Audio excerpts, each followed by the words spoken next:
Oui, je m'appelle Malcolm Riverain, je viens de Pessamit, je suis un Innu du Québec.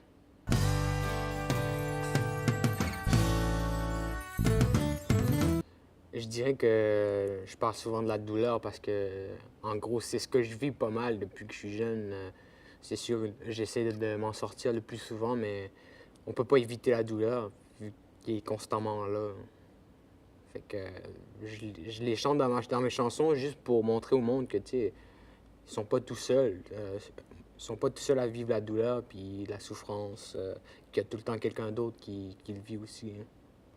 Pour être plus exact, quand je mentionne douleur, je parle du mal de vivre. Beaucoup d'Autochtones ici le vivent, veulent pas, hein. Le fait de penser, le fait de vouloir penser à se suicider, c'est déjà un signe de mal de vivre. C'est comme un cri à l'aide.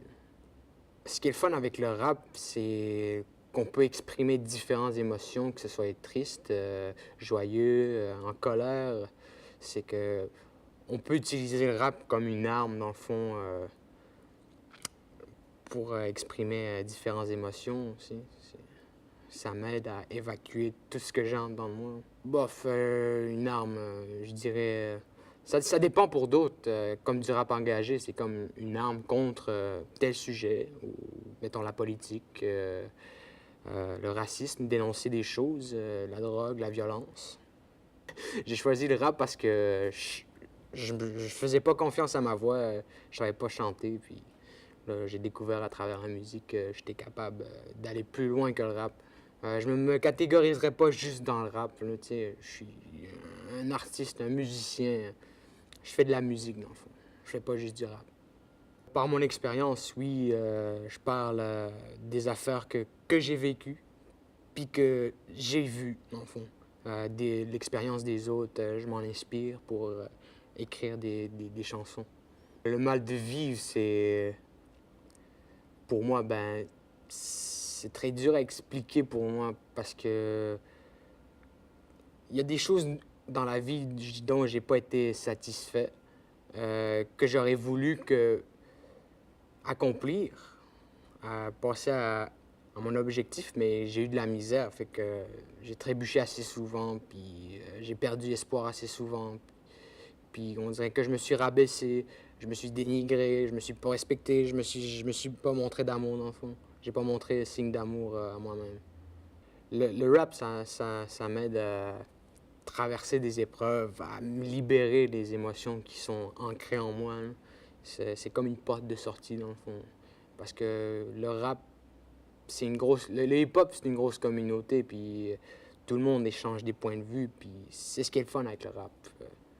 C'est ce que j'aime dans le rap, dans le fond. Le rap, je dis pas que c'est quelque chose comme un cercle fermé, mais c'est plus ceux qui sont ouverts d'esprit, je trouve. Ils prennent ce qu'ils veulent, dans le fond. C'est comme un champ, mettons. Ils viennent prendre. Ils viennent récolter ce qu'ils veulent. Mettons, tu veux récolter du maïs, tu veux récolter un bien-être. Moi je le vois plus comme ça, au sens figuré.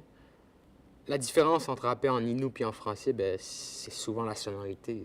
On vient chercher des syllabes qu'on peut pas chercher en français, tandis qu'en français, on vient chercher des syllabes qu'on peut pas chercher en Innu. Fait que cette versatilité-là, ben, ça m'amène beaucoup dans ma musique.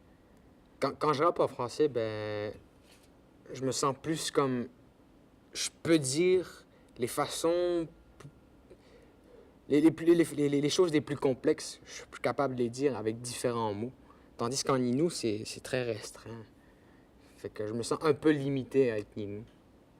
Mais je viens chercher la sonorité avec l'Innu. C'est ce qui est le fun. Le dire en Innu, dire j'ai mal en Innu, c'est plus direct, c'est sûr. C'est plus simple, c'est moins complexe à dire. Tu peux pas... On n'écrirait pas un livre avec ça. Tandis que si on le traduit en français, ben, ça prendrait un livre. Je dirais pas que le rap, c'est juste pour les jeunes. Je connais du monde, les vieilles générations, je vais dire. Les générations plus vieilles, ils écoutent du rap, ils aiment ça parce que ça vient les rejoindre, puis ça les tient plus au courant de ce qui se passe aujourd'hui au niveau des jeunes, la jeune génération, puis ils deviennent moins ignorants dans le fond. Ça ouvre leur esprit. Ben, l'ignorance, tu sais, quand on dit rap, ben, on s'entend à quelqu'un avec des grosses chaînes, un beau char, il a fait du temps en prison, etc. Hein. Je peux t'en nommer beaucoup des préjugés comme ça, mais non, c'est pas vrai. Fait que ça permet aux vieilles générations de savoir ce qui se passe vraiment. Définitivement, ça crée des ponts. Ça vient les rejoindre aussi parce que la douleur n'est pas si différente. Euh, Tout le monde a sûrement eu à traverser cette phase-là de pensée suicidaire. Je pense que ce serait un des ponts que je pourrais te nommer.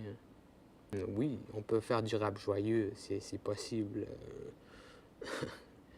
C'est fou comment que la versatilité qu'on peut entendre dans le rap, là, on pourrait même rapper à propos d'une cuillère. On pourrait même rapper à propos des ampoules. Peu importe, on peut tout faire avec ça. En gros, la musique, il n'y a pas de limite. Le cri du cœur, pour moi, ben, c'est de vivre aisément, vivre en paix, puis s'accepter.